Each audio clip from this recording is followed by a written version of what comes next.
I'm in the inner city, right where all the action is and everything, and God's sense of humor was very clear to me. That my preparation where I was to bring me back to where the least of those, which he cares most about. So when I get there, I got my Presbyterian style of preaching, but then after 15 minutes, I started realizing that people, you see heads go down, and so I started interjecting into my messages. I started saying, can anybody say amen? And then I wouldn't hear anything.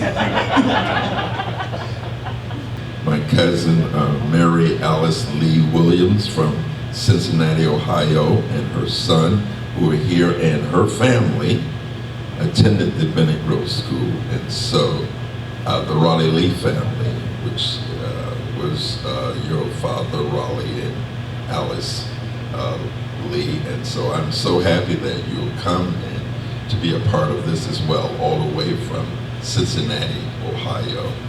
Harriet Riggs. So that is my connection to this area, and I'm just so happy to be here. At this time, the late 1800s, early 1900s, as many of you know, this community was wrestling with itself.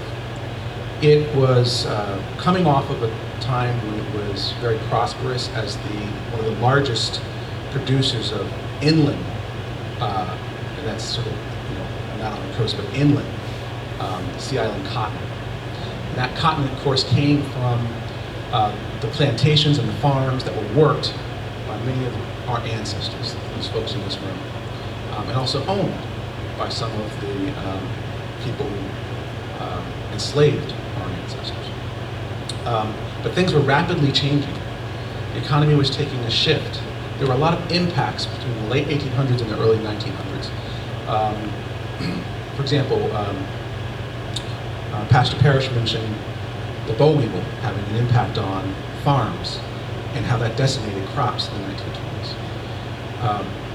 You also have the Great Depression as a powerful force in the early 1900s.